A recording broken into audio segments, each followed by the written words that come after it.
Dean of the School of Psychology, to welcome you and pray for us this morning. Before I do that, can we thank Brad Strawn for putting on such a great program?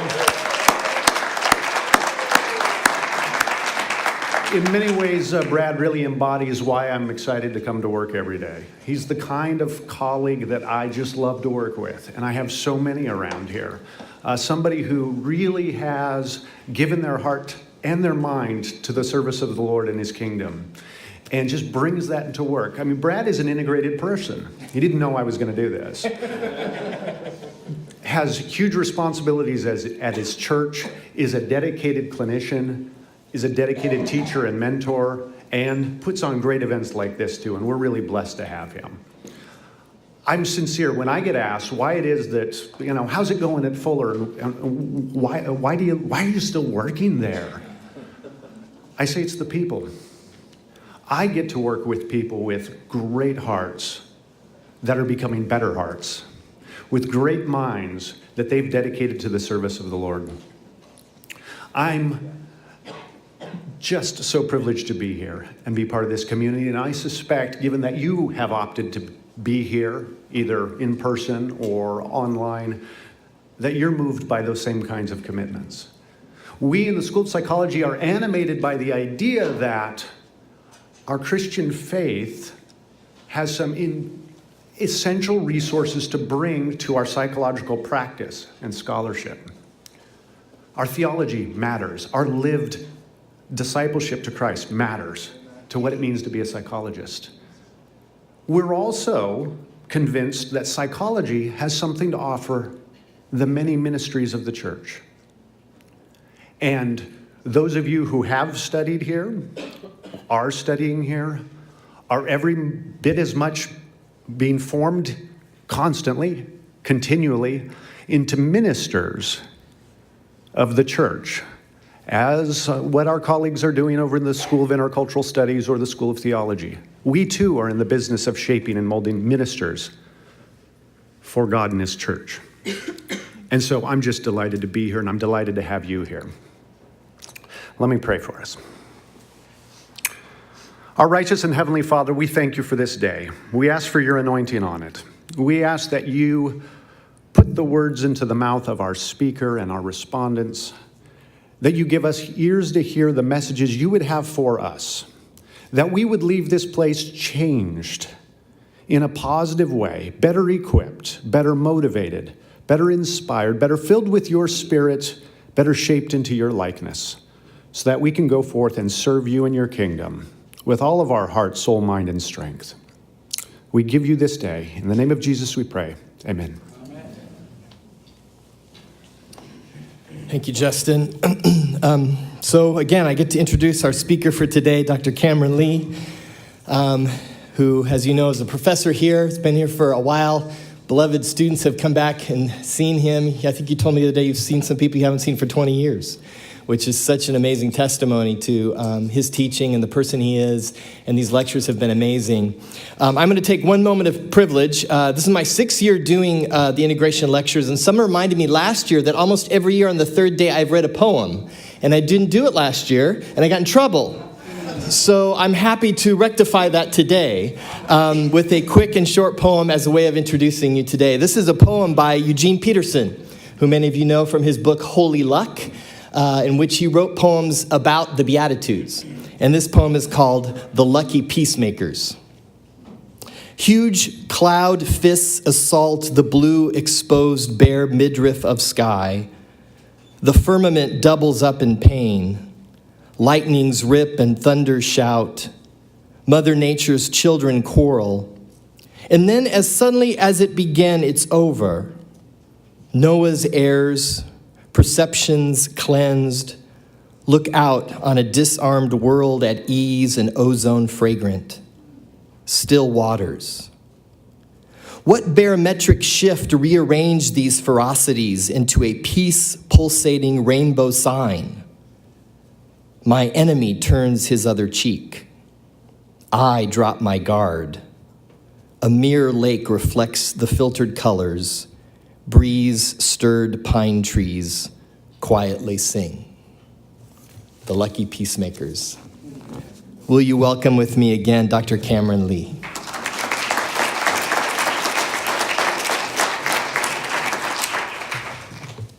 Since you didn't read a poem last year, I was thinking you needed to read two.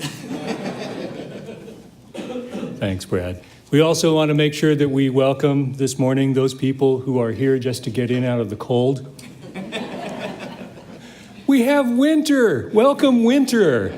Southern California. Congratulations. Okay, winter. I'm thinking about Christmas this morning.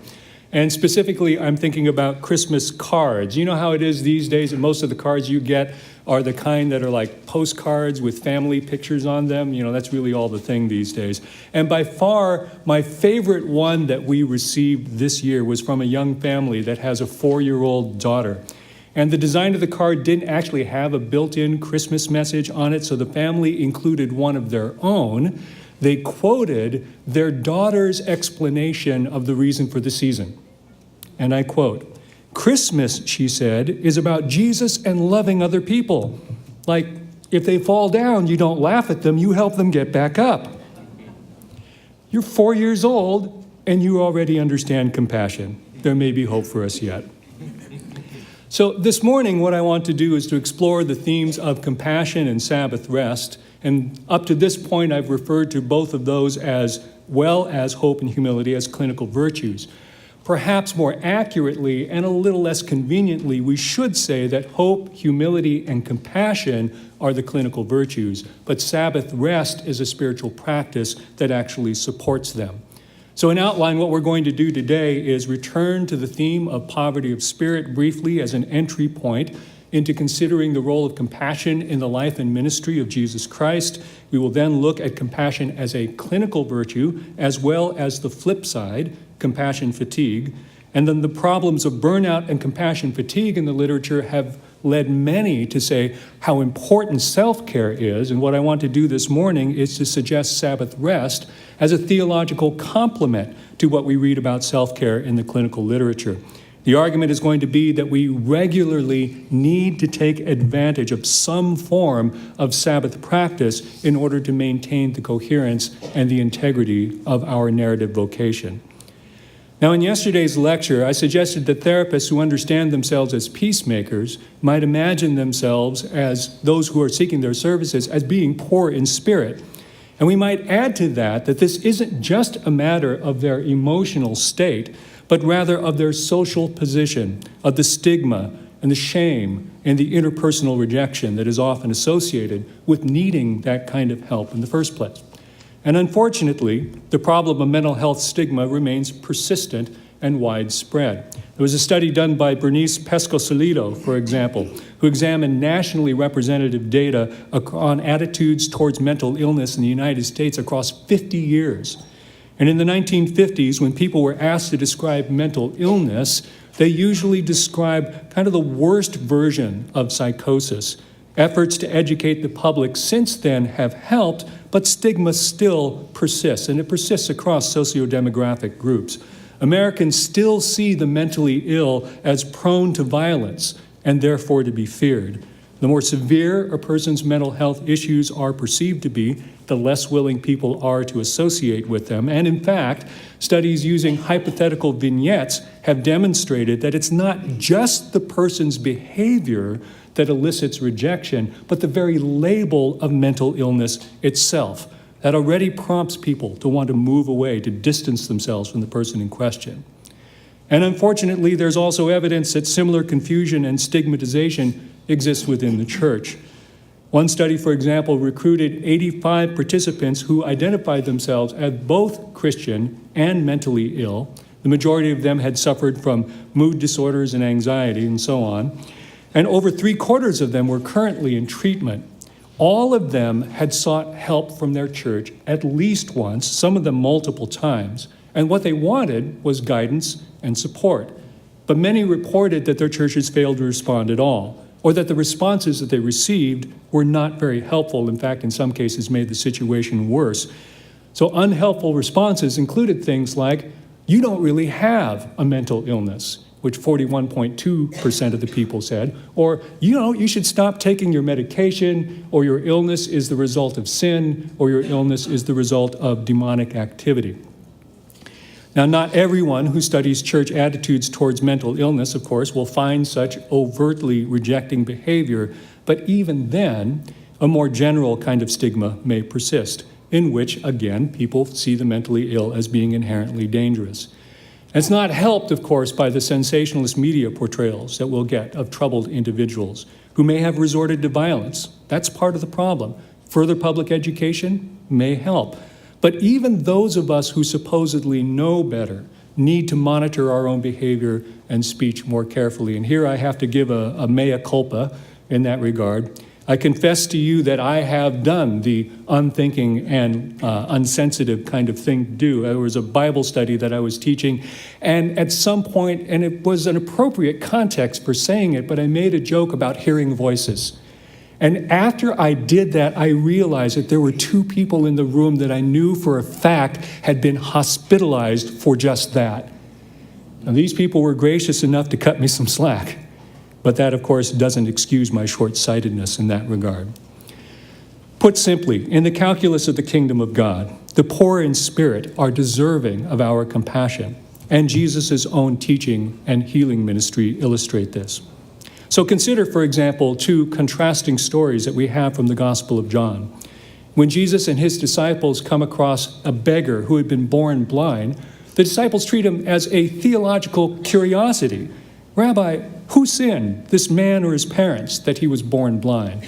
I know you probably hate it when somebody talks about you and you're sitting right there, right? That's what they're doing. Jesus sees this as an opportunity to demonstrate the power of God and what it means to be the light of the world. And so he heals the man, and the man later stands up courageously to the interrogation of the Pharisees, and he becomes a disciple of Jesus. Now contrast that then with an earlier miracle in which Jesus heals a man who had been lame for nearly 40 years. When the Jewish leaders see him, they don't see somebody who is healed by the power of God. What they see is a lawbreaker who's carrying his mat on the Sabbath. And so they demand to know, who told you to do that? But the man, of course, doesn't know who it was because Jesus had disappeared into the crowd. And later, when Jesus actually finds him and tells him to stop sinning, what the man does is he runs immediately to the Jewish authorities and tells them, it was Jesus who made me well, right? And it results directly in the persecution of Jesus. So in neither case are we told that the miracle occurred because the person actually asked to be healed. And both of those people found themselves unexpectedly embroiled in some kind of controversy. But their responses to Jesus are remarkably different. The blind beggar responds with gratitude and with worship, whereas the lame man, who had been made well, actually betrays the man who healed him by running to the authorities. Now, my point is that Jesus' actions were contingent neither upon receiving an appropriate request nor a properly grateful response. Rather, healing is a tangible display of Jesus' mission of compassion. Now, if it's possible to actually have favorite Greek words, one of mine would be splanchnizdomai. I just like saying the word, right? Splanchnizdomai.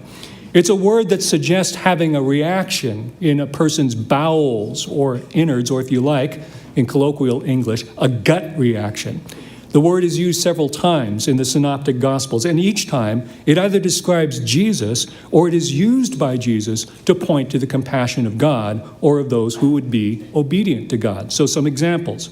Mark 1:41, the word refers to Jesus' compassion for a leper who had come to be cleansed. Matthew 20:34, his compassion for two blind men who called out for mercy. Mark 6, the situation is the disciples are so busy with ministry that they don't even have time to eat. And so Jesus takes them away somewhere on a boat. Unfortunately, of course, the crowds hear where he's going. They run ahead on foot. And when the boat actually lands, they're confronted by the crowds again. And Mark says this is the way that Jesus responded. He had compassion for them because they were like sheep without a shepherd. Descriptions like that have messianic force. God's Messiah must necessarily be a man who has compassion for the downtrodden. And the point is reinforced by Jesus' parables. The Gospels use that word splanchnizdomai to point to the compassion of God, as in the unexpected response of the father who joyfully embraces the prodigal, or the king who forgives his servant an unimaginable debt of 10,000 talents. And the word is also used to describe the compassion of the Samaritan for the man who had been robbed and beaten and left for dead by the side of the road. Moreover, in those latter two parables, compassion is directly associated with mercy. In Matthew, when the king upbraids the servant for refusing to forgive a fellow servant who owed a comparatively tiny debt, he says, "Should you not have had mercy on your fellow slave, as I had mercy on you?" And then in Luke, when Jesus asked the lawyer to tell him who had been a neighbor to the robbery victim, the lawyer is forced to respond, "The one who showed him mercy."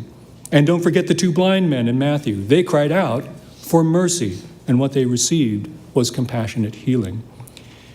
All of that then is background to why it is that when I hear Jesus say, "Blessed are the merciful, for they shall receive mercy," what I hear is the virtue of compassion. The poor in spirit, those who mourn, those who are meek, they're all honored. Again, not because of the intrinsic goodness of their state of being, but because of the goodness and mercy of God. Jesus then says, "Blessed are those who hunger and thirst for righteousness, for they will be filled." The words hunger and thirst echo the theme of powerlessness again, but again with a twist. What they desire is righteousness, or perhaps even better, justice. The people who hunger for justice are the ones who recognize God's mercy to the weak. They long to see God make things right. And it's at that point in the Beatitudes that Jesus takes an outward turn and says, "Blessed are the merciful, for they will receive mercy." Those who hunger for justice, those who hunger for God to make things right, those who want to be peacemakers are those who strive to embody the mercy and the compassion of God themselves. And in return, they receive an eschatological promise. One day, the thing that they long to see done will be done. Now, most therapists, I would assume, are motivated by some degree of compassion. The way that psychologist Kristen Neff has described it is the recognition and clear seeing of suffering, combined with an empathic desire to help. And for Christians who view themselves as peacemakers, the virtue of compassion would take on an additional meaning. They would see the psychological poverty of their clients and respond with humility and compassion. The continued cultivation of compassion, conversely, would help them to stay attuned to the need in the first place. And in eschatological hope, they would envision their clinical work as being taken up into God's ongoing ministry of mercy, and they would take heart at every sign of shalom that they are privileged to witness, however small it might be. Now, therapists might also think of compassion as being expressed in the hospitality that they show to their clients by providing safe and welcoming spaces. After all, early Christians were known for their hospitality in the ancient world. They drew upon the story of Abraham, who entertained strangers and entertained them lavishly without realizing that he was actually entertaining the Lord himself. They may remember Moses speaking of a God who executes justice for the orphan and for the widow, and who commanded God's people to love the strangers, for you yourselves were strangers in Egypt. And of course, they remembered the teaching of Jesus, who declared this: "When the Son of Man comes in his glory, and all the angels with him, then he will sit on the throne of his glory. All the nations will be gathered before him, and he will separate people one from another, as a shepherd separates the sheep from the goats. And he will put the sheep at his right hand, and the goats at the left. And then the king will say to those at his right hand, 'Come, you that are blessed by my Father, inherit the kingdom prepared for you from the foundation of the world. For I was hungry, and you gave me food. I was thirsty, and you gave me drink. I was a stranger, and you welcomed me. I was naked, and you gave me clothing. I was sick, and you took care of me. I was in prison, and you visited me.' And then the righteous will answer him, 'Lord, when was it that we saw you hungry and gave you food, or thirsty and gave you something to drink? And when was it that we saw you a stranger and welcomed you, or naked and gave you clothing? And when was it that we saw you sick or in prison and visited you? And the king will answer them, truly I tell you, just as you did it to one of the least of these who are members of my family, you did it to me. Those who are blessed by the king are those who welcome strangers, who offered compassion and hospitality to the least of these, without knowing that they were ministering by proxy to the king himself.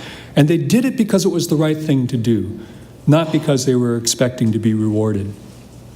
So what might a clinical embodiment of hospitality actually look like? One suggestion, of course, would be to consider the physical space in which therapy occurs. Is it warm and welcoming, or is it filled with symbols of the therapist's power? But hospitality is also about the quality of the therapeutic relationship itself. A judicious use of self-disclosure, for example, can be an act of hospitality. It's a way of welcoming someone into the messiness of our own lives without having to tidy up the living room first. Now, none of this is meant to suggest that it's a simple matter to maintain a consistently compassionate or hospitable stance. Because those who study stress and trauma frequently refer to the experience of what's known as compassion fatigue. As Charles Figley explains it, the very act of being compassionate and empathic extracts a cost under most circumstances. In our effort to view the world from the perspective of the suffering, we suffer. The meaning of compassion is to bear suffering. Compassion fatigue, like any other kind of fatigue, reduces our capacity or our interest in bearing the suffering of others. Now, for therapists, part of the difficulty has to do with the simple fact that some clients are easier to work with than others. Some are more likable, and others constrain the patience of even the most seasoned practitioner. Jeff Kotler, for example, has painted a somewhat tongue-in-cheek composite portrait of what many therapists might consider to be the ideal client. Quote, "They are bright, vibrant, and interesting people. They're professionals. They're reasonably healthy, have no underlying personality disorder, and present symptomatology that is easy to treat. They are highly motivated to change, yet are patient enough to wait for results. They have a great capacity for developing insight, can tolerate ambiguity, and have a high threshold for dealing with uncertainty. They are verbally expressive, creative thinkers who present vivid material, rich in detail and symbolism. They are socially skilled and responsible. They show up on time, pay their bills promptly, and offer to pay for cancellations. They would never call therapists at home or bother us between sessions unless they had a genuine emergency. They are appropriately deferential toward and respectful of our position. They are also very grateful for our help." Many of you probably wish you had clients like that. Ironically, of course, one wonders why they need a therapist in the first place. It sort of sounds like a good self-help book would just do it, right? The reality, of course, is that our clients and our caseloads are not quite like that.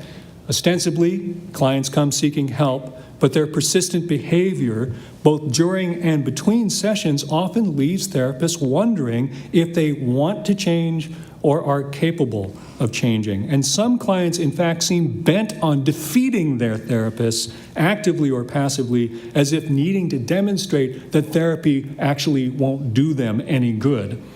Therapists may run the gamut of emotions working with them, from exasperation to boredom, struggling with doubts about their own competence, feeling their compassion stretched to the limit. But even with the most cooperative and grateful of clients, there is still a personal price to be paid when one is expected to continually empathize with suffering, particularly when working with trauma survivors. At the extremes, in a phenomenon known as vicarious traumatization, therapists and other helpers can be traumatized themselves by the exposure. And even in less severe cases, helpers may still experience what's called secondary traumatic stress. Working empathetically with traumatic material puts a strain on the helper's emotional state and their ability to cope, and may lead to symptoms similar to post-traumatic stress disorder. And even when therapists are not working extensively with trauma, they must still deal with the significant personal demands that are intrinsic to the vocation. Therapists and other helping professionals are subject to burnout, a negative emotional state which can arise in virtually any work setting in which you have too much to do, too few resources, and not enough in the way of a sense of control over your situation. Therapists in one study, for example, spoke of forgetting things that needed to be done, being plagued by intrusive thoughts, losing sleep, and becoming less patient and more agitated with other people. We can think of compassion fatigue as the unfortunate combination of both burnout and secondary traumatic stress. It's a perfect storm of work characteristics that drains therapists of their ability to sustain compassion.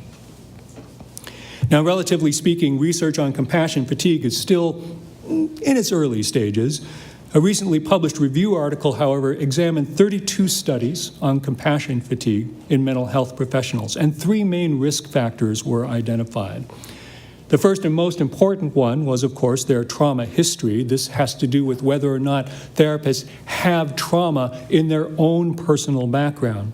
The second factor is empathy, and that moderated that relationship. In other words, therapists who were more empathetic to begin with and who had trauma in their backgrounds were more likely to experience compassion fatigue.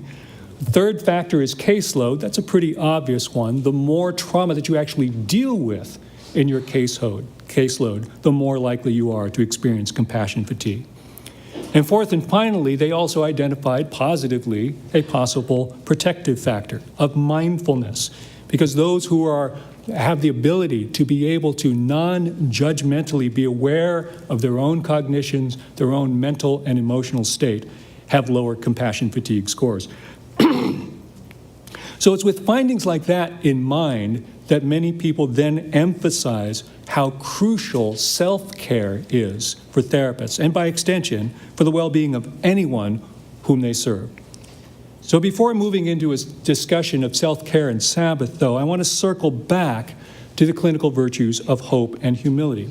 Because, again, our clients have been humbled by life, and they come seeking hope, which they find in part through our compassionate care.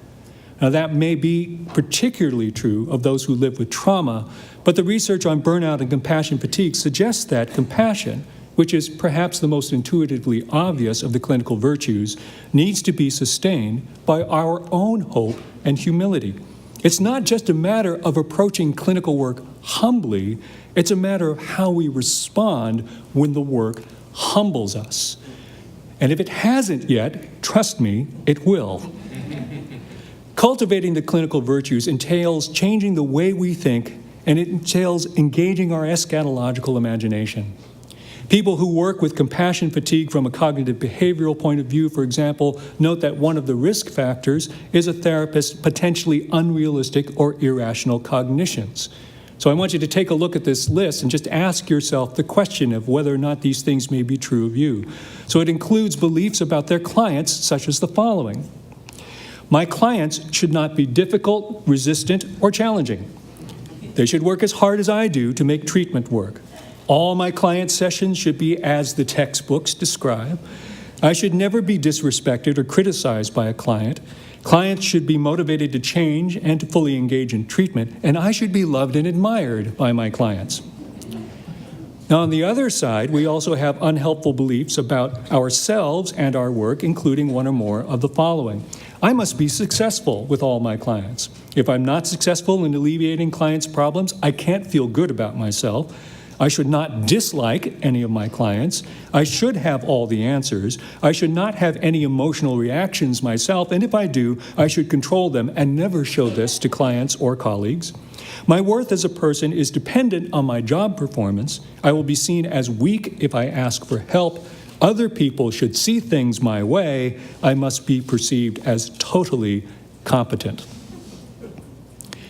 Now, that's not, of course, say that we're consciously aware of holding such beliefs, because if I ask you directly whether or not you believe that your clients will never disrespect you or that you should have all the answers, you're going to tell me, no, of course not, right? But the real question is how you respond when a client does, in fact, disrespect you, sometimes rather egregiously, or when you find that you don't have the answer that you think you should have and you feel a little bit lost. The vocation of entering into the suffering of others with sustained compassion places a heavy personal demand on therapists, and those who hold those kinds of beliefs are less likely to engage in appropriate self-care. It takes humility to acknowledge that we need help. And for Christians, it takes hope to keep humility in its proper eschatological context. What gives us hope is the knowledge that God not only champions those who are poor in spirit and mourning and meek, but he calls them to participate in the work of making peace through the ministry of compassion. We can be humbled by the work we do and by our seeming failures without having to believe that this somehow disqualifies us from the vocation. And again, even in the most difficult of sessions, we can draw encouragement from each moment of shalom as a sign of our participation in the peacemaking work of God. And thus we return to a discussion of self-care and its relationship to Sabbath practice. Figley reminds us that it is often the simplest of strategies that makes the greatest difference. And some of those strategies have already been implied by what I've said, and it's echoed in the self-care literature. We need to recognize the risks and demands of what we do. We need to watch out for unrealistic cognitions. We need to seek therapy as needed, and sometimes what we need to do is to diversify our caseload. If you were to ask Kristen Neff, she would say we also need to learn what self-compassion means. We need to be mindful of our distress. We need to treat ourselves with kindness instead of criticism. And we need to recognize that suffering and failure are part of our shared human condition. As the authors of one recent study have found, therapists who were higher in self-compassion were less likely to experience burnout or compassion fatigue. Some trauma therapists were asked about their self-care strategies, and they mentioned things like debriefing with other people, engaging in activities to alleviate or manage stress, such as socializing with friends, spending time with family, finding enjoyable ways to get exercise. They also mentioned the importance of spirituality, of being guided and sustained by something larger than themselves. And you see similar recommendations in an article that was written specifically for marital and family therapists. They wrote this: engaging in lighthearted conversation, watching comedy entertainment, practicing religion, and participating in non-competitive activities or hobbies may also reduce stress and increase happiness. The overall idea is to avoid stress, increase relaxation, and be part of a world that does not mirror that of the therapeutic setting. Now, I affirm the practical suggestions contained in these two sentences, but at the same time, however, I'm a little concerned about the implications of listing religion in the same breath as watching funny movies and having hobbies. Because if Sabbath practice becomes nothing more than an escape from the stress of our jobs, it may fail at helping us to cultivate a right sense of vocation. In both Exodus and Deuteronomy, the injunction to remember the Sabbath and keep it holy is the fourth and the longest of the 10 commandments. But I suspect that many American Christians have a very ambivalent relationship to the notion of commandment in the first place. We cherish our freedom. And freedom often means not having to do anything that we don't really want to do unless it's absolutely necessary. So we honor the 10 commandments in principle, but in practice, the fourth commandment is either treated as one of the unnecessary ones, or it's transmuted into a strongly worded recommendation that we get ourselves to church on Sunday. I also realize that some of you here may have grown up with legalistic Sabbath traditions that you resented as a child. Why don't I get to play like every other kid does? Let me assure you that I am not trying to pressure anyone to adopt some new set of rules that have no personal resonance, but I do want to put before you the possibility of receiving Sabbath as a gift. Think, for example, of the story of manna in the wilderness. God provided food for his people because they needed it to survive. And every day they were to go out and gather as much as they needed for their families and not keep it overnight because it would spoil. No manna was given on the seventh day because that was the day of rest. And so people were commanded to gather a double portion on the sixth day with a promise that it would not spoil. And so the people went out to do the work of gathering on the seventh day. And then God has to say through Moses, "How long will you refuse to keep my commandments and instructions? See, the Lord has given you the Sabbath. Therefore, on the sixth day, he gives you food for 2 days." So here there is both commandment and gift. The Lord gives food, and the Lord gives Sabbath rest, providing for both the physical and the spiritual well-being of his people. Commandment and gift are not incompatible when the covenant love of God is their source. Or consider, of course, the words of Jesus. The Sabbath was made for humankind and not humankind for the Sabbath, so the Son of Man is Lord even of the Sabbath. That, of course, is the response that Jesus gave to the Pharisees who were criticizing his hungry disciples for picking grain on the Sabbath. And I suspect that some of us, if we read that text steeped in individualistic values, might hear Jesus as saying something like this: "Don't you go quoting your rules to me. I'm the boss here. I have more authority than you do, and these guys are with me, and I say it's okay." And if we read it that way, then we just say, Jesus has won another argument with the Pharisees. Good for him. Freedom triumphs over legalism. Let's move on. But again, we may have missed the possibility of receiving a gift. The Sabbath was made for humankind in a way that assures that our hunger will be fed. Still, Sabbath rest can be a hard sell. I once spoke on the subject of rest at another seminary to a group of students and local pastors. And at the end of the presentation, one of the pastors stood up. It was like what Brad is saying, are you going to ask a question or, or are you going to make a comment? And what the pastor said was really more of a declaration than a question. It was, "So do you mean to tell me that I'm supposed to ask my congregation to give me a day off when they're working so hard in the church themselves?" In some congregational cultures, rest is neither a commandment nor a gift. It's a sign of spiritual laziness, of shirking responsibility, of being shamefully selfish. Or to use another one of Brueggemann's metaphors, we sometimes act as if we were still slaves in Egypt, commanded to make bricks without straw. We can neither give ourselves nor each other permission to rest, whatever the commandment might say. Now, the pressures of work are both internal and external. There are things to be done, obligations to fulfill that vary with our stage and station in life. Leisure time and the freedom to be able to decide what we do with our days off can be marks of economic privilege. Some people literally can't afford to take a day off. And even when we have such freedom, we can put pressure on ourselves, feeling like we don't get to rest, we don't deserve to rest until all of our work is done. But the reality for responsible people is that our work is never done. If we wait for our work to be done before we have earned our rest, we won't rest, to the detriment of body and soul. Dorothy Bass quotes the wonderfully wise words of a teacher who is musing with her colleagues about work and rest. Conscientious teachers, as we know, are never done with work. There's always something else to do. There's more lesson planning, there's more grading, there's 100 of other tasks that take up their evenings and their weekends. But this teacher decided that she needed to take a stand. And so she said this: "Show me a person who can't get their work done in 6 days, and I'll show you a person who can't get it done in 7. Sabbath rest is not simply the religious equivalent of a day off from work.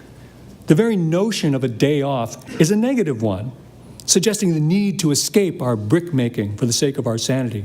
If we have the means, we vacate, we get away, and then we return to the same job, perhaps slightly better rested, but with the same attitude. This is not Sabbath rest.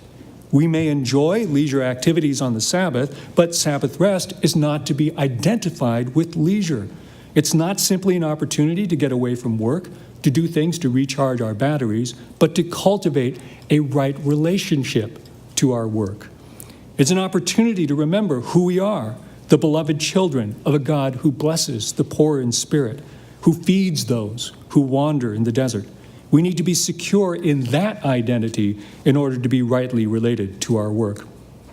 Toward that end, Abraham Heschel insists that the Sabbath, quote, is a day in which we abandon our plebeian pursuits and reclaim our authentic state, in which we may partake of a blessedness in which we are what we are, regardless of whether we are learned or not, of whether our career is a success or a failure. It is a day of independence of social conditions.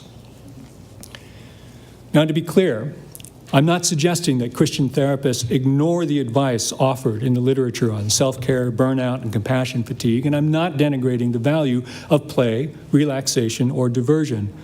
But as Christians, we need more than just escape or distraction, more than just a day of vacation or binge watching on Netflix.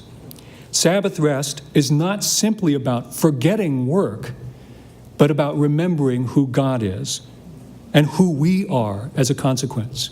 We need a regular discipline that will help us to remember that our worth is not defined by our work, that our value is not measured by our productivity. And this, I fear, is an occupational hazard for working professionals. I was thinking about this recently while teaching my way through the Gospel of John on Sunday mornings.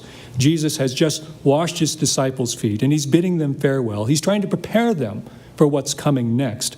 And he promises not to leave them as orphans, and he promises to give them the Holy Spirit. And then he proclaims the last of the great I am sayings in the Gospel of John. I am the true vine, and my Father is the vine grower. He removes every branch in me that bears no fruit. Every branch that bears fruit, he prunes to make it bear more fruit. You have already been cleansed by the word that I have spoken to you. Abide in me as I abide in you. Just as the branch cannot bear fruit by itself unless it abides in the vine, neither can you unless you abide in me. I am the vine, you are the branches. Those who abide in me and I in them bear much fruit, because apart from me you can do nothing. Whoever does not abide in me is thrown away like a branch that withers. Such branches are gathered, thrown in the fire, and burned. If you abide in me and my words abide in you, ask for whatever you wish, and it will be done for you. My Father is glorified by this, that you bear much fruit and become my disciples. As the Father has loved me, so I have loved you. Abide in my love. If you keep my commandments, you will abide in my love, just as I have kept my Father's commandments and abide in his love. I have said these things to you so that my joy may be in you and that your joy may be complete. Drawing upon Old Testament imagery, Jesus is the true vine because he is the true embodiment of all that the people of God had always been meant to be. Now, there is a legitimate element of warning in what Jesus says. Some branches may be cut away and thrown into the fire because of their lack of proper fruit. Now, perhaps that's why that pastor was so upset with me for suggesting that people in ministry need to honor the commandment to rest. Aren't we always supposed to be about the business of producing fruit? Who wants to be chopped off and burned? But Jesus is trying to comfort his disciples, not threaten them. He's promising a continuing relationship with them, a relationship of love and joy. And though it is true that Jesus wants them to bear fruit, he does not actually command them to do so. He commands them instead to abide in him and in his love, even as he promises to abide in them. They are branches. Their very life draws upon the vine. So he's not saying, if you don't bear fruit, you'll be thrown on the fire. What he's saying is, if you don't abide, you will wither, and then what use will you be? That's not a threat, but it is a warning, and it's on the order of telling someone, if you don't eat, you're gonna die. So much of my professional life and consciousness, and probably yours as well, is about productivity. As a teacher, I'm always working on the next lecture, the next Bible lesson, the next speaking engagement. As a minister, it's the next sermon or wedding or memorial service. As a writer, it's the next article or book or blog post. I'm not a list maker by nature, but I'm forced to make lists just to keep track of my responsibilities and commitments. And some part of my brain is always thinking about the next thing on the list. I wake up at night and start thinking about the projects I'm working on. I'm crafting sentences in my head. I'm trying to hang on to ideas that I want to remember in the morning, and I'm unable to sleep because I can't turn off my brain. Now, I understand the need to be fruitful. As Jesus said, the Father is glorified when we bear much fruit. But to be completely honest, I'm not always sure about my motivation. How much do I pursue fruitfulness for the sake of the Father's glory as opposed to my own? To what extent do I feel the need to be productive in order to have a sense of personal worth? As Christian professionals, sometimes we take on project after project for egoistic reasons, and we convince ourselves that it's all for God. How can we know the difference? Well, here's a litmus test. How good are we at abiding? Personally, I'm really good at finding new things to put on lists. But I'm not quite as adept at abiding. Am I the only one? A regular practice of Sabbath rest may help us recognize that the things on our to-do lists are not themselves the fruit. At best, they are means of fruit bearing through which we might see the spread of love and joy and, yes, peace. And if we're to enjoy the gift of Sabbath, we will need to move in two directions. The enjoyment of Sabbath rest entails both a thou shalt not and a thou shalt. Thou shalt not, of course, work, which sounds simple enough as a concept, but can be difficult to put into practice. How do you know what is and what isn't work? If you're in paid Christian ministry and regularly read and study the scripture and theology, is that work? And therefore to be avoided on the Sabbath? Those are the kinds of puzzles that we run into when we make Sabbath only a matter of behavior and not of the spirit. But therapists who teach time and stress management to their clients know that we must commit to some behavioral boundaries or nothing's going to change. So we do have to firmly and consistently say no to some things in order to say yes to others. But Sabbath rest is not guaranteed by having a don't do list. Our work activities are not the problems in themselves. The issue is our relationship to our work. To what extent have we effectively begun to worship productivity or some other form of success to give it the allegiance that belongs only to God? Or to what extent have the rhythms and assumptions of the work week come to define how we approach life overall? Sabbath is consecrated time. But how can we experience the sacredness of time when we're accustomed to perceiving it in terms of the 50-minute billable hour? We establish boundaries, therefore, in order to define a space of freedom in which our worth is not defined by what we do. During designated Sabbath time, therefore, I try to stay away from activities that feel like personal or professional accomplishments, anything that might belong on a to-do list or contribute another line to my vita. I don't send or answer email. I try to avoid anything that draws me back into what I like to call the measured life, all the different ways in which we daily quantify how well our lives are supposedly going. I don't step on the bathroom scale. I don't wear my fitness tracker. I'm wearing it right now, but on the Sabbath I won't. I don't use apps that chart my progress in some way, and I stay off of social media because all of these link my worth in some way to measurable goals. Blessed are the slim. Blessed are the active. Blessed are those whose feet are firmly planted on the paths of self-improvement. And blessed are you when people like you and follow you and post all kinds of emojis on your Facebook page. Rejoice and be glad, for in this way you know that your life matters. Do we know the extent to which our daily habits and practices, even those that are supposedly for our own benefit, draw us away from the awareness that we are deeply and truly loved by a God who champions the poor in spirit? We say no, then, in order to make room for yes. But yes to what? Well, rest, of course. By all means, take that much-needed nap. As Marva Dawn has suggested, however, Sabbath is not just about ceasing and resting, but about what she calls embracing and feasting. We embrace the truth of what we believe, and we seek to live it out. We feast on hope and the joy that comes with it. A day of rest can be more than just an escape from stress. It's an opportunity to be renewed in hope by abiding in the love of Christ. When Jesus speaks of abiding, surely he means something less like discrete behaviors and more like a disposition. And if that's so, we should ask ourselves what disciplines we might need to form such a disposition. And what I'm suggesting to you, of course, is that Sabbath is one of those disciplines. The deliberate, habitual practice of setting aside a time that is regularly consecrated to God in which we may enjoy both rest and renewal. Here's another way to think of it. Early family therapists made a great deal out of the concept of homeostasis, a term coined by physiologist Walter Cannon in the years before or the years after World War I. It refers to all the ways in which the human body automatically tries to maintain itself in a state of constancy and equilibrium. So in the dead of winter or in the height of summer, for example, our bodies work to maintain a core temperature that doesn't vary by more than a couple of degrees all year. And we remain entirely unaware of the processes involved. One physician recently summed up how revolutionary the idea of homeostasis was at the time it was introduced. Quote, Cannon's insight inverted long-established logic. Physiologists for generations had described animals as assemblages of machines. Muscles were motors, the heart a pump, the nerves electrical conduits. The emphasis was on movement, on actions, on work. Don't just stand there, do something.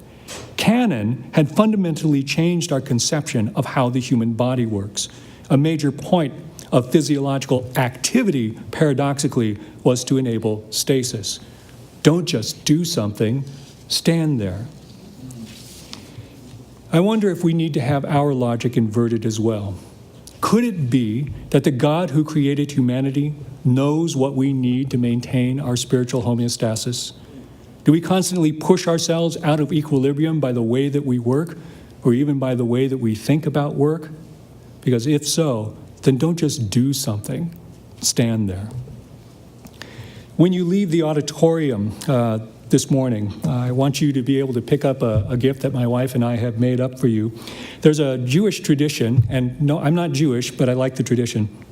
There's a Jewish tradition where when the Sabbath day actually ends, the family will take a box of fragrant spices and pass it around so that everyone can take a deep breath of those spices.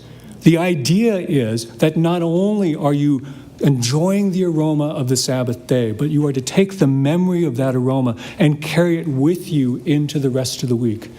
And the hope is that over time what will happen is that aroma will begin to infuse all of what we do throughout the week, that our work will have the aroma of Sabbath to it. So when you leave, you'll be able to pick up a little kit that looks like this, and you'll have to put it together yourself. We'll make a little sachet of both cinnamon and cloves. I don't know about you, I love cinnamon and cloves. It makes me happy whenever I smell that. So this is for you, and I hope you'll use it for your own Sabbath. There's no one-size-fits-all formula for Sabbath rest, but we might begin by honestly pondering a few questions. What helps us let go of performance anxiety or shame, and to accept, once again, the compassionate love of God? What helps us to marvel at the grace and majesty of God, and to trust God's wisdom and sovereignty? How might we enjoy the goodness of God's creation, or the company of people in our lives who know our faults and weaknesses, but love us anyway? Sabbath can be a time to prayerfully practice whatever helps us to regain our perspective and equilibrium, to get a firmer hold on our vocation. Again, to quote Marva Dawn, if we become people of peace through the intentionality of our Sabbath keeping, then we will, out of that character of peacemaking, live in a way that promotes peace. To be a psychotherapist is to enter compassionately into the secret suffering of others, over and over and over again, and to carry the burden of holding that suffering in trust. We are privy to the best and the worst of the human spirit, and we can't do such work with any degree of empathy without being affected by it. We need the hope of knowing that the healing ministry into which we have entered belongs first and foremost to God, who has already promised a new heaven and a new earth, a day in which death and sorrow and pain will be no more. That work of renewal has already begun, and we have the privilege of being part of it. Today, that work remains incomplete, and we must strive to be the most caring and competent therapists we can be, but even then, we will not be able to help every client. This will humble us and perhaps even feel like failure. But in that humiliation, we have the opportunity to learn true humility. The humility of knowing that there is but one Savior and we ain't it. We have the opportunity of learning to notice and rejoice in every manifestation of shalom in our clients' lives, not as a sign of our clinical brilliance, but as a sign that grace is a living and ever-present reality, even in a broken world. We have the opportunity to be renewed in our compassion, particularly if we deliberately set aside Sabbath time to abide in the love and mercy of Christ. We are peacemakers, the children of God who mirror the compassion of God as we play midwife to moments of shalom in the lives of our clients. That is our calling, the primary vocation that is embodied in and through our clinical work with those who are downtrodden in spirit. May we embrace that vocation with whole hearts and integrated imaginations. Thank you.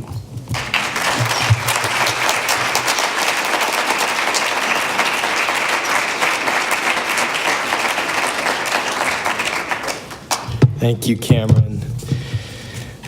Before we go to our respondents today, I would just like to echo Justin's comment about being at Fuller. A big reason I'm here is because of the people as well.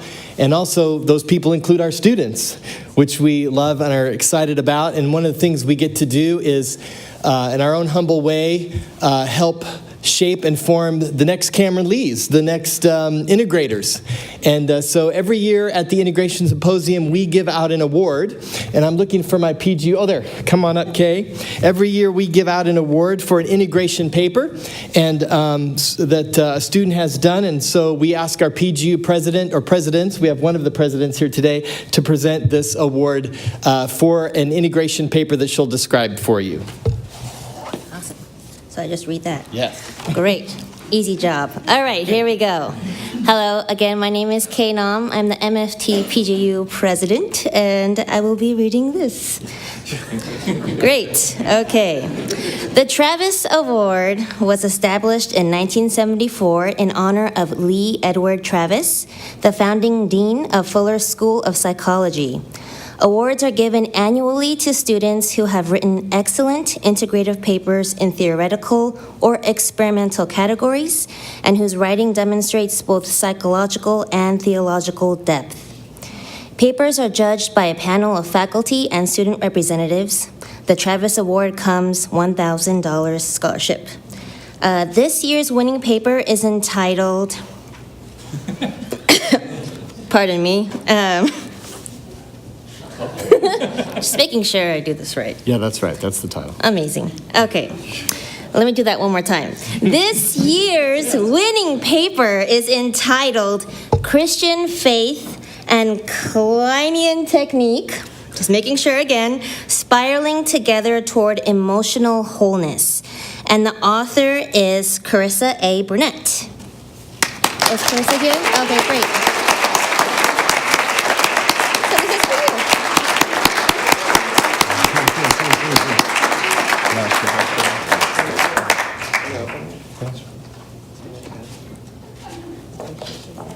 Do we have a picture right here?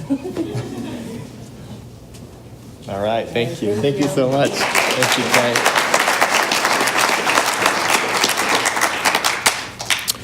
All right, we will proceed as we have the last couple of days. I will introduce both of our respondents right now, and they will go one after the other. Again, this morning we have first a representative from the Marriage Family Department, and then we're honored also to have a representative of the faculty from the School of Intercultural Studies. Offering responses to Dr. Lee's lecture today are Drs. Myung Yoon Hammer and Dr. Johnny Ramirez Johnson. Dr. Yoon Hammer serves as Associate Professor of Marital and Family Therapy and as of July 2016, Chair of the Department of Marriage and Family in Fuller School of Psychology. Dr. Johnny Ramirez Johnson joins us from Fuller School of Intercultural Studies, where he is Professor of Anthropology and Professor del Centro Latino. Dr. Ramirez Johnson will offer the second response to Dr. Lee's lecture. So please welcome our presenters, our respondents today.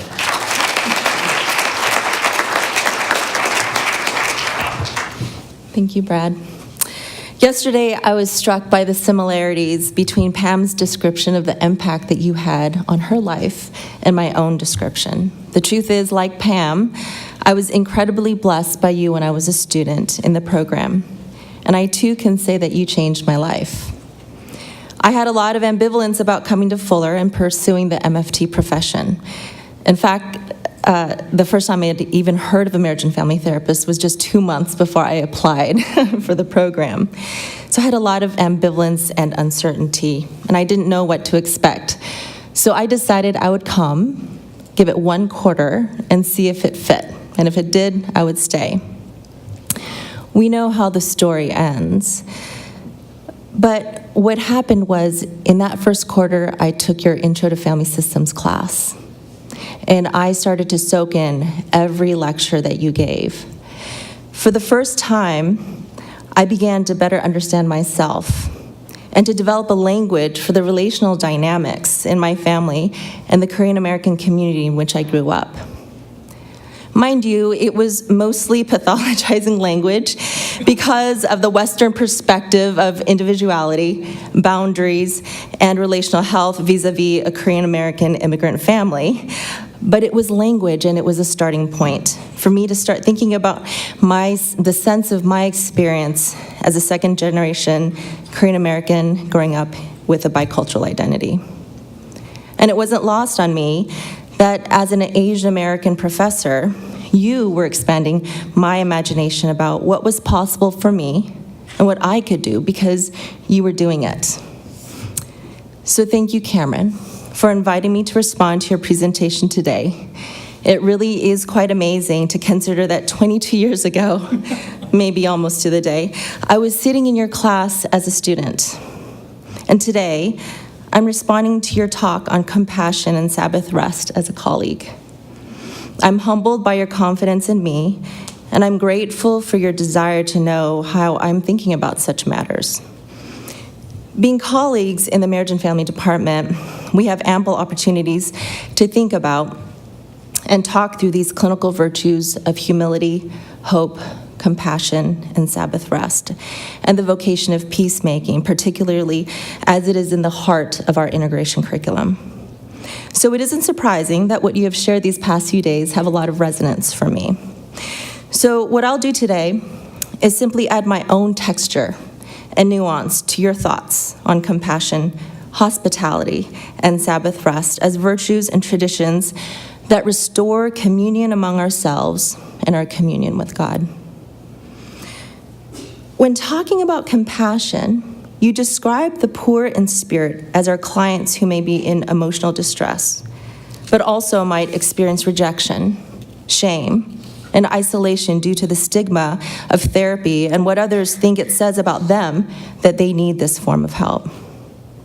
More broadly and beyond the therapy room, the poor in spirit are those in our society who are marginalized as a result of the misperceptions and assumptions people make about the worth and value of their life based on their level of education, the color of their skin, their sexual identity, their socioeconomic status, their political or religious affiliations, and the list goes on. Cameron, you urge us to have compassion upon the poor in spirit, just as Jesus did throughout his ministry of teaching and healing. And you provided stories of Jesus' healing without the requirement of a request or an expectation of a thanks. That in these instances, the restoration of sight or the ability to walk came unexpectedly to those who were healed and came out of Christ's compassion. But there are also those stories, and you did talk about some of these.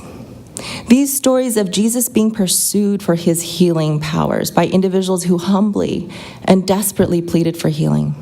In fact, in some of the stories, it seems that Jesus is the one who was surprised. For example, the woman who bled for 12 years and pleaded in desperation by touching the edge of his garment. The story of Jairus, who pleaded with Jesus to heal his dying daughter.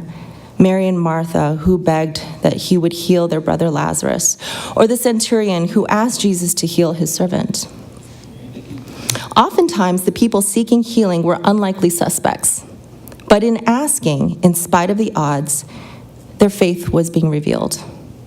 Either out of sheer desperation or irrational conviction, they believed that Jesus could heal, and they were willing to do whatever it took to ask. Whenever I hear these stories of healing, I always construct a scene in my mind where the person approaches Jesus and immediately the crowd comes to a hushed silence. At best, this is awkward. At worst, perhaps this is offensive. I'm always struck by these moments, but then I think about what must be going on in the heart of the person who is petitioning Jesus' help. When you love someone so much, or you're fighting for life yourself, you're willing to do whatever it takes to ask, whatever it takes to help bring restoration and healing. You gather all your courage, you find your voice, and you ask. You ask, like Esther, risking her life for her people and approaches the king without an invitation to ask for a meeting. In spite of that, you ask.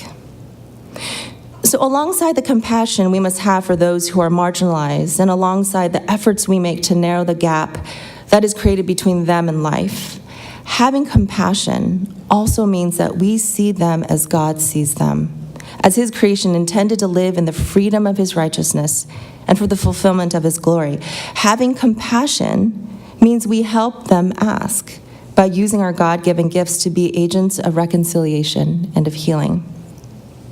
We recognize that they are deserving of our compassion and Christ's compassion, but we also see that they have a voice to offer, and we don't rob them of their own voices so that they might ask. We might help them learn for the first time or relearn again their ability to ask. Our desire is that, like the bleeding women, they will find their voices to ask for healing, even if others around them might not agree that they are deserving of Jesus' compassion. Now, this isn't a pull themselves up with their bootstraps kind of a notion. Not everyone has boots, and for some, their boots are so worn that their straps are about to fall off. But perhaps having compassion means that we, especially those of us who have privilege because we belong to the majority group, or have power based on our social position or our social position as therapists, we use our privilege to help the marginalized, the poor in spirit, to put on their boots or to fasten their straps. And perhaps the greatest privilege that we as Christians have is that we possess the knowledge of the gospel and the conviction of our faith, and that from this particular position of privilege, we are compelled to have compassion for the poor in spirit and to share with them the freedom and the courage to ask. Most of us got into this profession because we realized our ability to have extraordinary compassion and empathy for others. Oftentimes, I hear from students as they enter our program that they consistently received feedback from others about what good listeners they were and how empathic and compassionate others described them to be, almost like it was a prerequisite for becoming an MFT. But I would suggest that if we limit our understanding of compassion to having the ability to have empathy for our clients and to hold them in their suffering, then we will run high the risk of compassion fatigue and burnout. Don't get me wrong. This aspect of compassion is essential to being a good therapist, but our compassion should never end there. Our compassion must compel us to see our clients and the gifts that they possess, to see them beyond the diagnosis and their dysfunction. We must continue to see them and help them find their voices so that they will be empowered to ask. Another theme that really emerged and resonated for me was that of hospitality. This concept of therapy as an act of hospitality really resonates with me in particular. The way you describe, quote, hospitality as an expression of compassion, and how as therapists we have the opportunity to show our clients this hospitality by providing safe, welcoming spaces makes good sense to me. You go on to talk about biblical references to hospitality, particularly when Abraham offered hospitality to the visiting strangers. And to refer to the visitor as a stranger, I'm reminded of a conversation that I had with Christine Pohl about hospitality, and this is what she said, quote, "Perhaps we could say that hospitality's origin is in human vulnerability, sociality, and longings for community. As a stranger, a person is often vulnerable. And when they're traveling, they're very dependent on the kindness of other strangers, other people whose community they're trying to enter. So I suspect that hospitality began as a form of mutual aid and that everybody was, in a sense, vulnerable." End quote. It's obvious to consider the visitor as a stranger, but unexpected to refer to the host as a stranger. And yet, in the context of that relationship, they in fact are strangers to one another. Typically, when we think about the visitor-host dynamic, we are aware of the imbalance of resources, placing the host in a position of advantage as she or he possesses a physical and social advantage over the visitor. But in this conceptualization of hospitality, both the visitor and the host have mutual opportunity to be a blessing to the other. What is recaptured or restored is the dignity and worth of the visitor who has something to offer. When we recognize this truth, we are more likely to cultivate an authentic compassion for the poor in spirit, the perpetual foreigner, the stranger, the other, the visitor, because they are blessed by us, but are also a blessing to us. In a therapeutic relationship, there necessarily isn't the mutuality and reciprocity of vulnerability that is expected in a non-therapeutic relationship. But I do think that what we're talking about here is applicable for therapists. Because although our clients, the visitors, come to us, the hosts, for help, to in essence receive a blessing, we too can be blessed by them. And although we don't share the same degree of vulnerability with our clients that they share with us, the therapeutic use of self and compassion that moves us to self-disclosure and an exposure of our own humanity in an appropriate way, of course, can enrich the blessing that goes both ways. Rachel Naomi Remen, a physician committed to restoring the humanity in the practice of medicine, stated it beautifully when she described the practitioner-patient encounter as follows, quote, "We serve life not because we see it as broken, but because we see it as holy. Of course, service itself is not a technique. It is a relationship, not a relationship between an expert and a problem, but between two whole human beings who bring the full power of their combined humanity to a situation," end quote.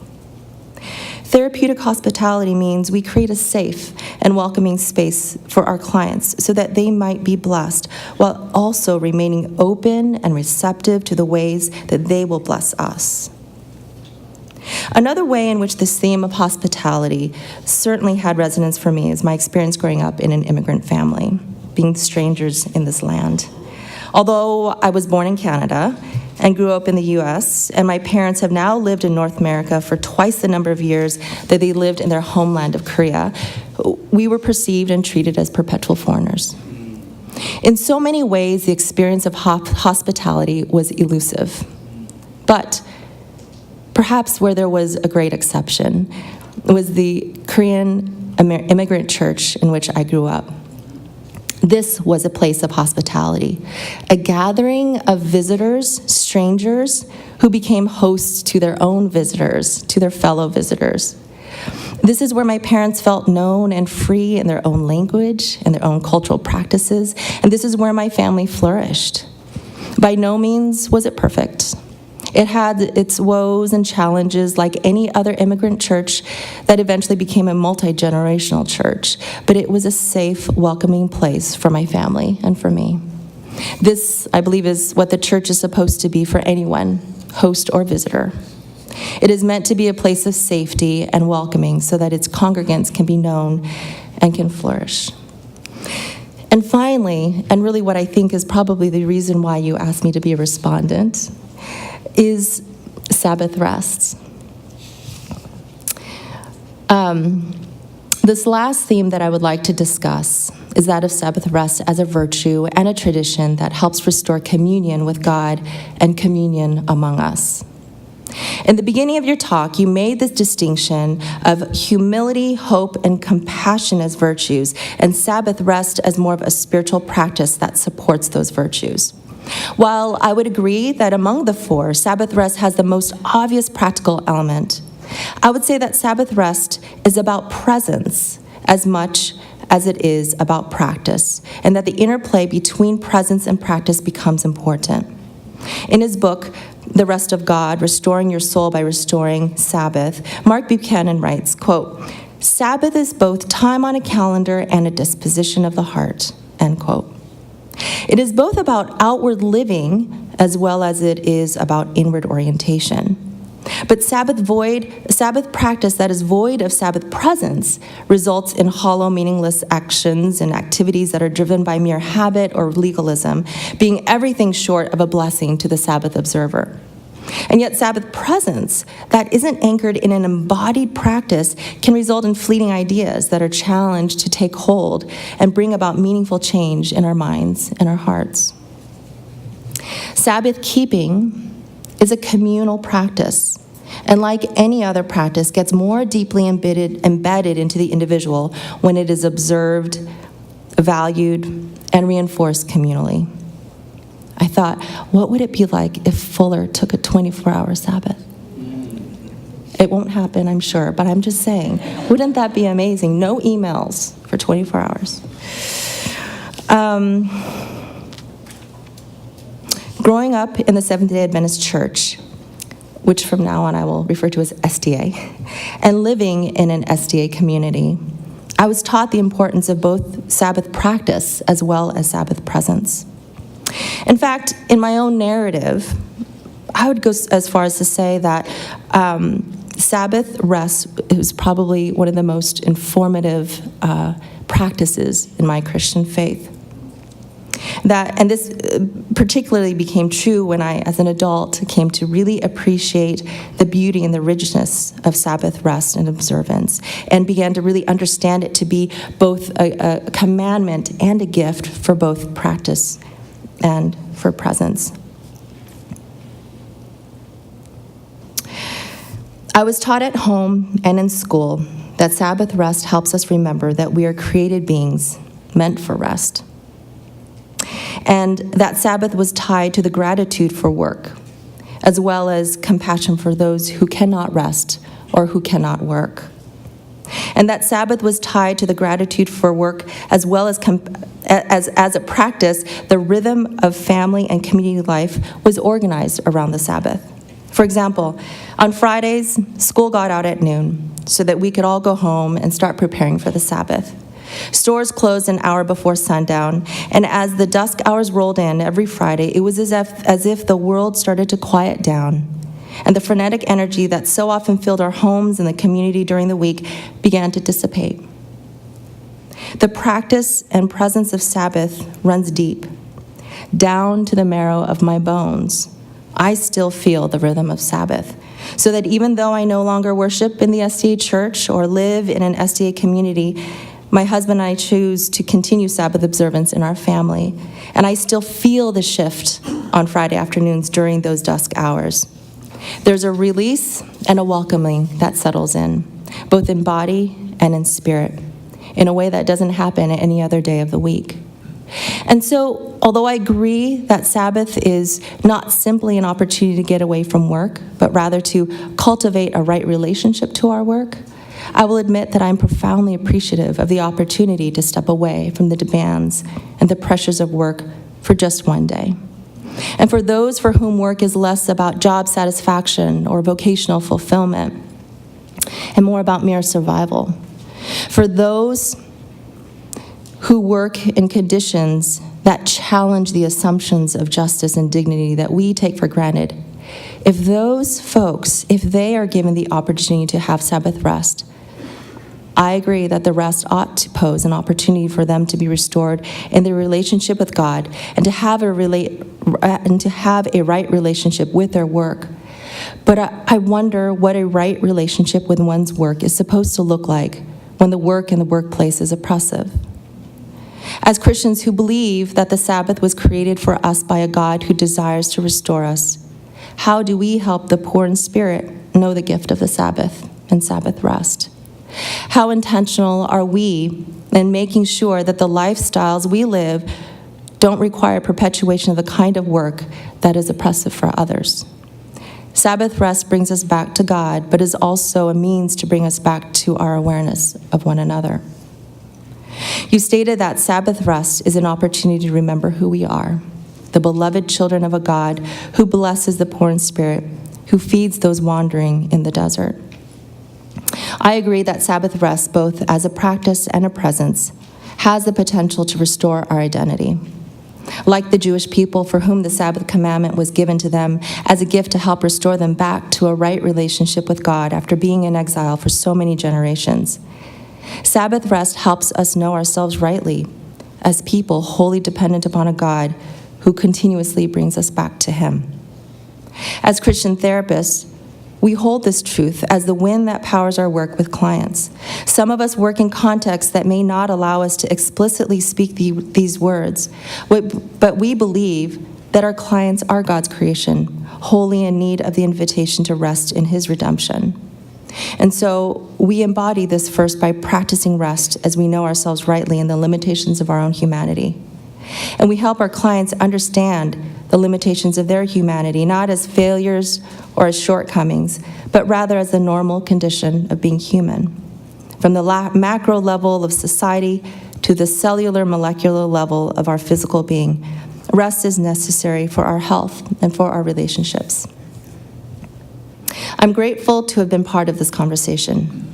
And my hope is that the fruit that is born of these conversations these last 3 days is that we will have compassion for ourselves and those who are meek, that we would be hospitable to the strangers in our midst, believing they will be a blessing to us as we are to them, and that we will rest in God, and in so doing, the restoration of our relationship with Him and with one another will be known. Thank you.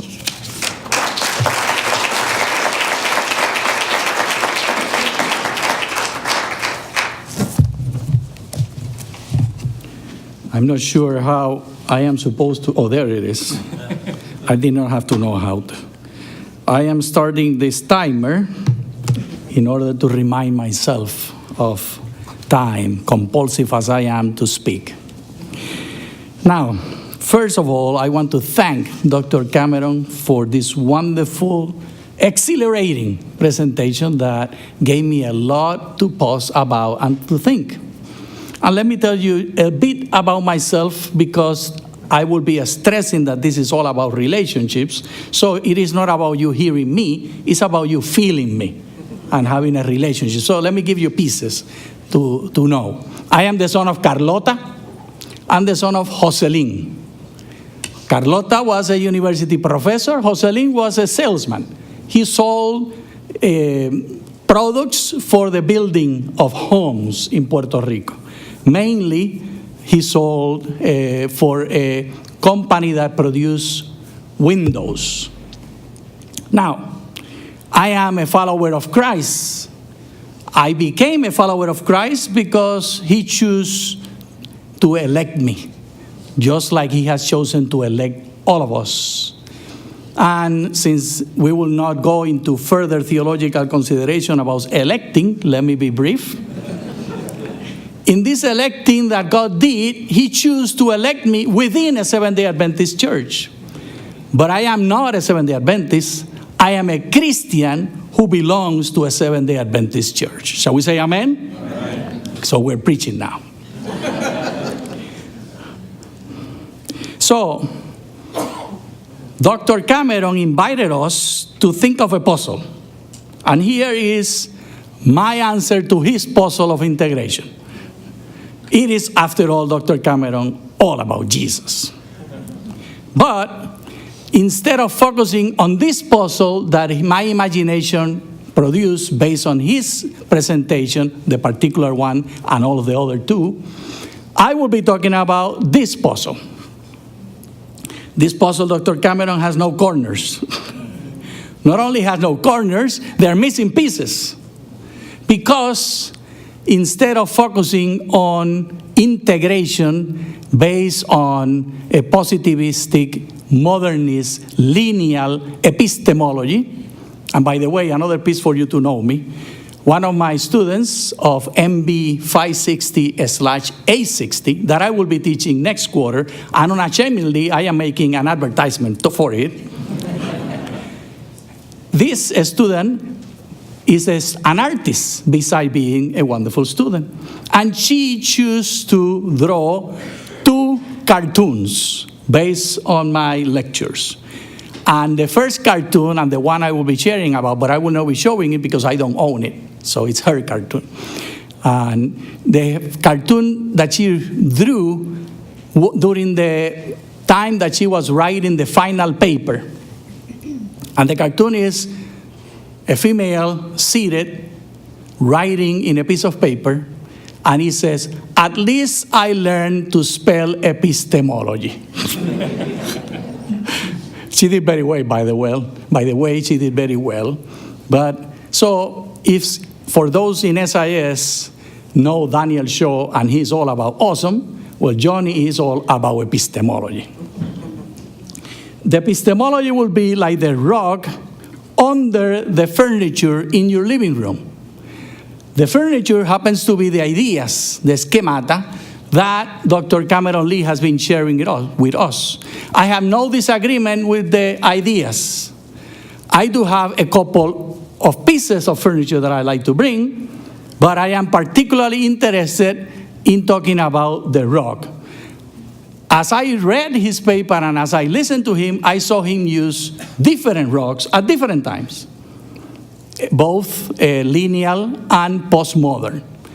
Well, I will be paying careful attention to the rug. That will be my response to your presentation. Now, this rug that I presented before, this jigsaw puzzle that I presented before with missing pieces, is missing pieces because the expectation, the epistemological expectation is to abide and to relate, not to understand and put everything in order. Am I communicating? The modern epistemology assumes that it has access to the good questions and it will have access eventually to the right answers if the right processes are discovered. Versus the postmodern epistemology assume that it is all about relationships and networking, and the gaps in the relationships will be the feeling of the integration between separate disciplines. Why is it gaps in networking? Because the assumption in a postmodern epistemology is that there's no need for integration. Everything has been integrated already. Well, you may not see it, but all is part of an ecological network. And I have two renditions that I borrow from the internet. The one on your left represents a more biological, in fact, this is in ecology, network ecology. And this is one of their presentations. And I have no more to say about that because I am not a biologist and know nothing more about it. The one on the right represents a Christian perspective on this network ecology. And the Sabbath brought you to attention to this particular network ecology because God is the one holding the planet and all of the ecology within it together. By the way, every time I say ecology, I mean humans and non-humans. I mean animated and inanimated. I mean physics, biology, molecular biology, etc., etc., etc. They don't need to be integrated. They are all part of the same network. But there are gaps that we need to discover in order to establish those relationships.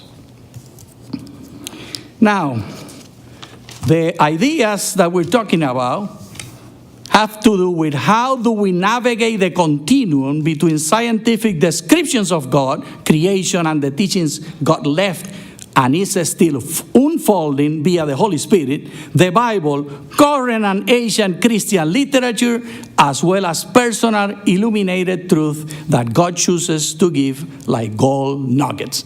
Wow, I am tired of reading that sentence. But that's what a dyslexic brain produces. This jigsaw puzzle we are so-called solving, though that is not the verb in my epistemology, it will be relating with instead,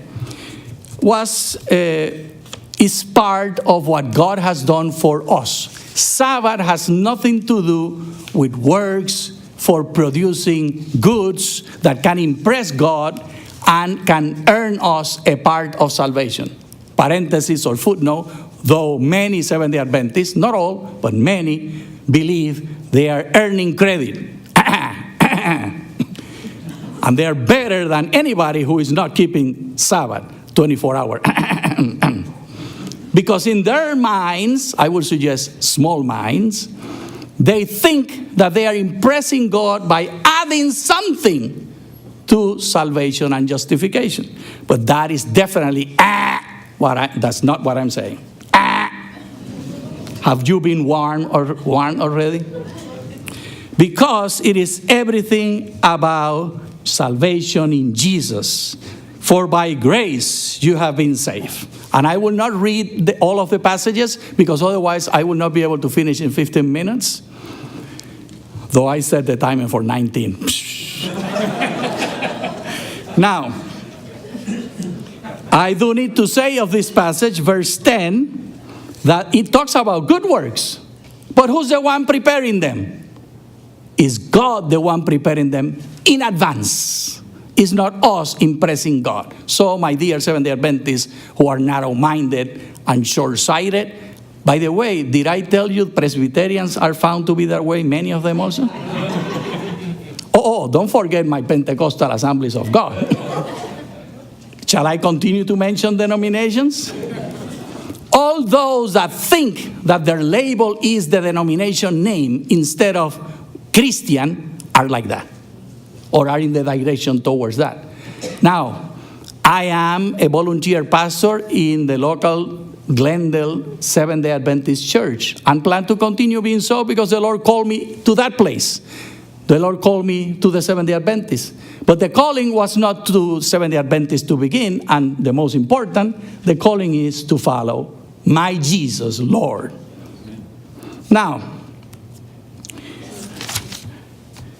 the passage of John 20, 27 to 29 tells us clearly that this epistemology that we're talking about is reflected in the Bible. It's an epistemology of networking. And there's a network here that is revealed between the creation time before sin ever entered, the current time, and the restoration to which Jesus was heading to. And the connection is, do you see it? The mouth, the eating habits.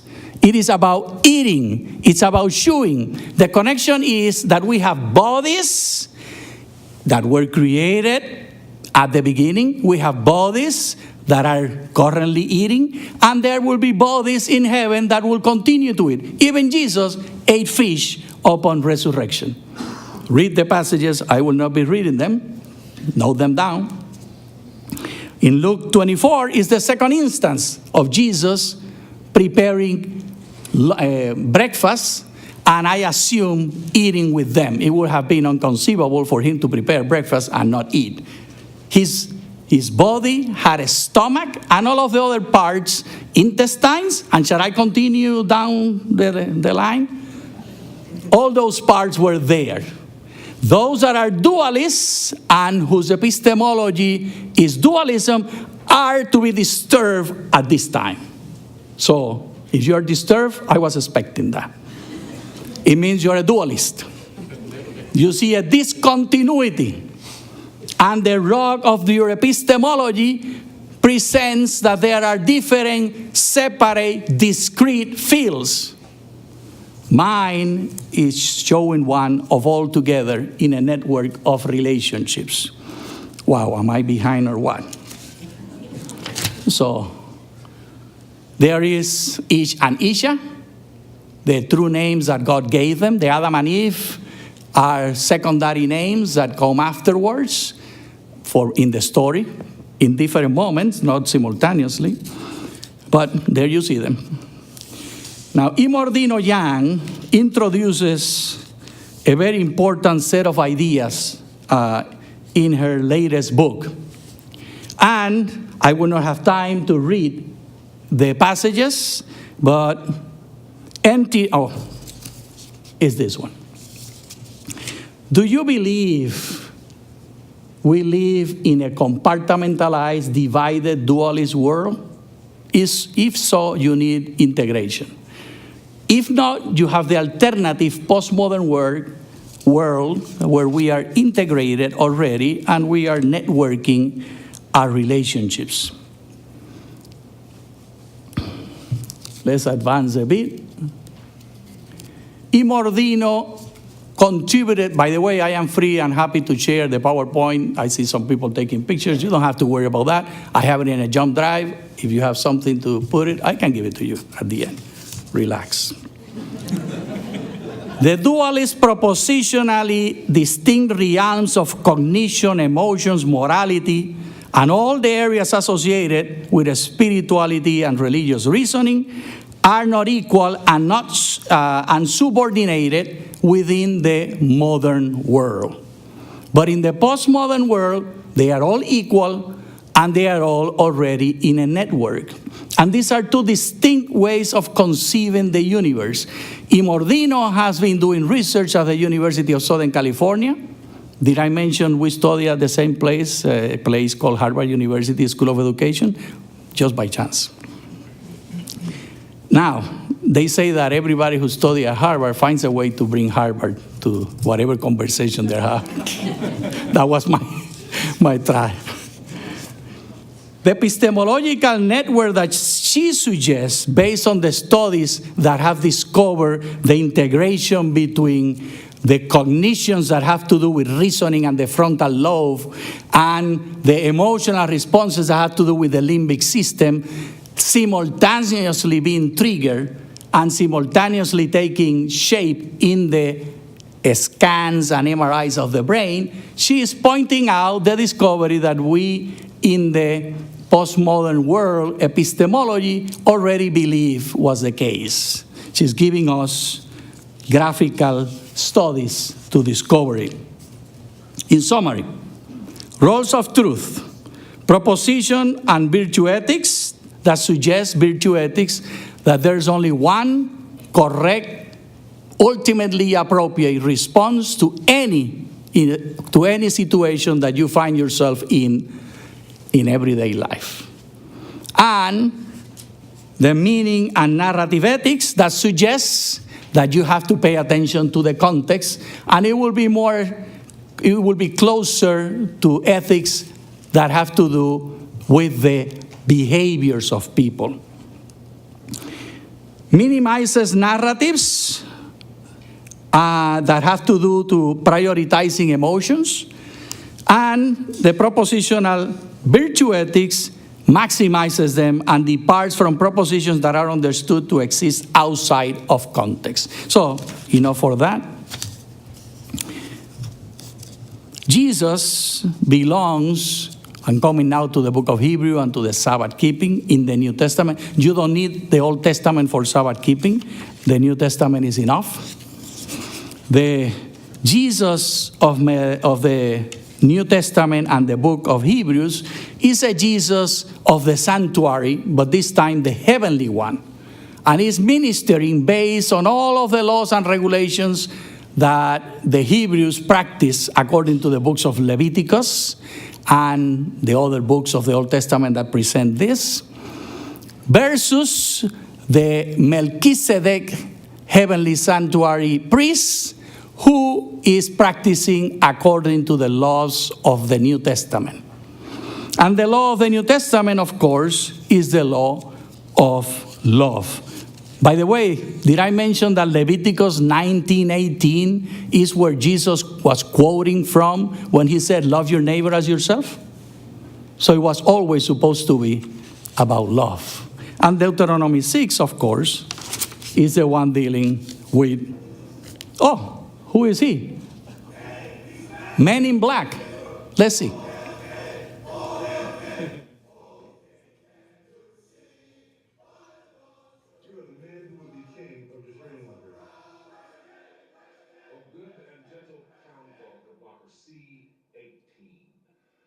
Did I leave anything here? Yes, the timekeeper. You left it to illuminate our streets and our hearts. I've been looking everywhere for that one. Oh, merciful one, the clock tower. Well, did I hear something like that for us too? Hey, check this out. Titanium case, waterproof, over 300 meters. That's banging, right? Who are you, stranger? Jay. All hail Jay. All hail Jay. All hail Jay. Oh, merciful Jay, keeper of all. The tablet! The tablet! The tablet! The tablet! The tablet! We have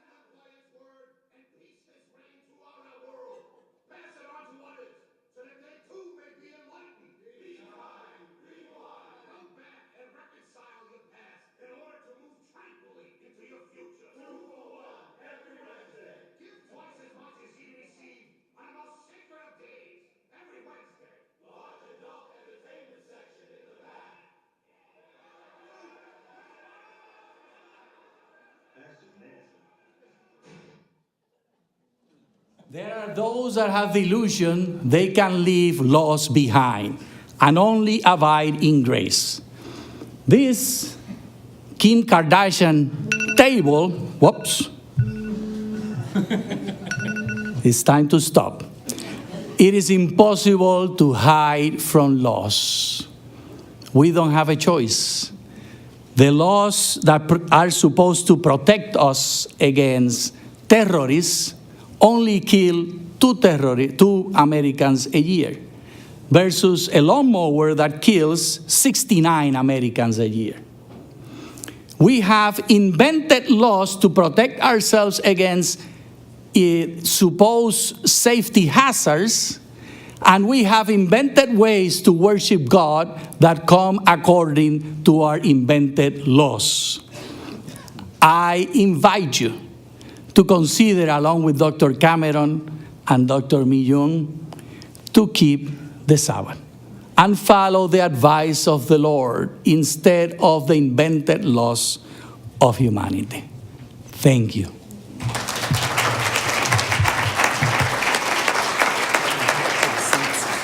Take a seat over there, Johnny. Well, thank you so much to our respondents, and we will move to a time of questions and answers. And thank you again. The last 2 days, you have all done remarkably well, knowing the difference between a question and a tiny little speech. So, but we want to, again, give you an opportunity to follow up with Cameron and/or our respondents on anything they've said this morning, clarifications. And then again, if you are watching us via live stream, you can text questions to this number, and those will come right to my handy-dandy computer here, and I can share those as well. But Cameron, did you want to start by responding at all to anything you've heard? I always understood about half of what Johnny said. I understood 1/3. We're going to have to unpack that sometime, brother. Yeah. So questions? Yes, please. Hi. I work in community mental health, and a lot of clients are court mandated and resistant to coming. So I would really love to hear your feedback and thoughts on working with those clients that are more resistant, how to integrate compassion in those situations where you may be more frustrated with the clients. So thank you. There are always going to be particular settings and particular clients that are going to be more frustrating for us in terms of people that don't want to be there. I remember getting court-mandated clients when I was working in a domestic violence program, for example. And so you're trying to get somewhere, and this person doesn't really even believe that they need to be there, and so on. But it's not something that I could reduce down to, and this is how you have compassion in the session. It becomes more a matter of what is it that we cultivate throughout our entire lives in terms of the imagination and the vision that we have when we are confronted with someone else. What kind of a relationship do we actually have with them? And that's one of the reasons why I like being able to pair compassion and Sabbath with each other, because the question is going to be, when are the times that we actually set aside, that we actually consecrate to be in the presence of God and to have our imaginations renewed in a way then that helps us carry forward into whatever work we're going to do for the rest of the week. So, I mean, that's really the response that I have to give for you. I don't know what you would do in the session to be able to do that if you're not already cultivating that in some other way. What I would add to that is that I agree that it's less about what you actually do in that moment and more about what posture that you're able to maintain in the midst of that. There was a supervisor who asked a question yesterday about how can she supervise her students without being able to speak explicitly about her faith. And I was thinking about that actually when you were asking your question, and that I think that so much of integration is, well, almost all of integration, and as we think about it here, is the way in which we're cultivating habits of thought and our imagination, and cultivating a sense of our own compassion for ourselves, maintaining a sense of a compassion for others, not based on our perspective, but based on God's perspective.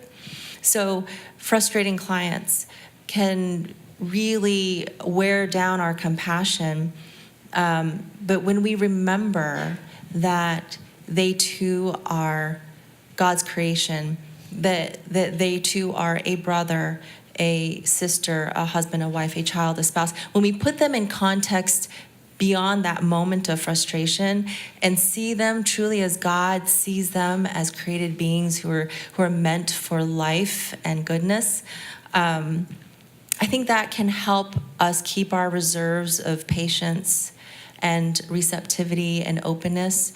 And I would also say that when you're working in a workplace where working with clients who are seen as resistant is so much more pervasive, what can become a common part of the conversation in the treatment, or not in the therapy room, but outside of the therapy room, is sort of complaining and speaking pejoratively about them, and I think that actually can impact our hearts. Yeah, absolutely. So, yes, we need a vent, and yes, we need to deal with the frustrations.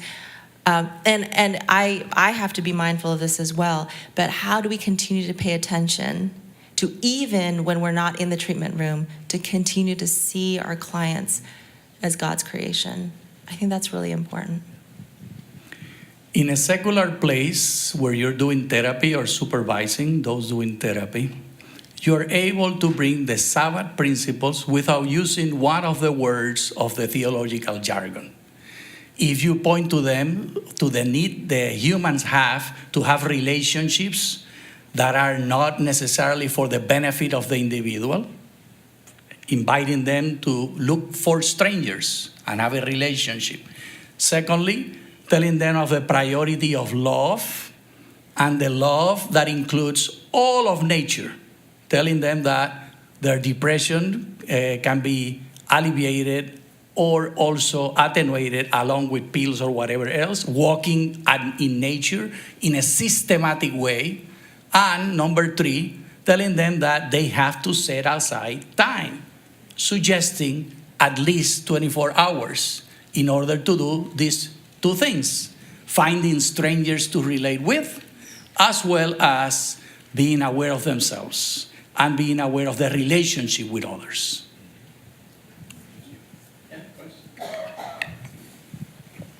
Hi, can you hear me?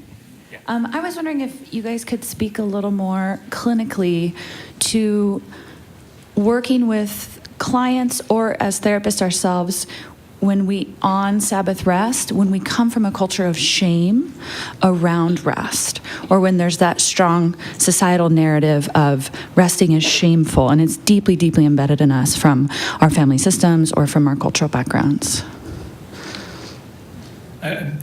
My first response is not from a clinical perspective, so have a little patience with me with respect to that. I know of church contexts, for example, in which the subculture of the congregation itself is when we are working, when we are doing things, we are constantly on the go, when we're constantly moving, that's how we know that we're serving God. Serving God is always in motion. Serving God is always doing something.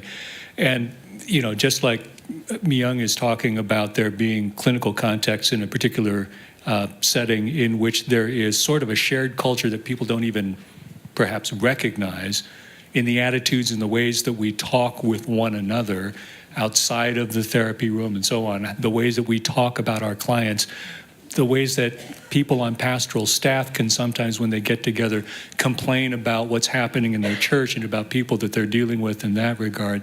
We set up an alternative culture in which basically what we're doing is we preach the gospel in one way, but we're not actually living it out. And the concern that I have with that then is, so what do you do when you're part of a culture in which rest is viewed as shameful or as shirking or some other such thing? We have to get back to the big question of, do we actually believe this? Do we actually believe any of this?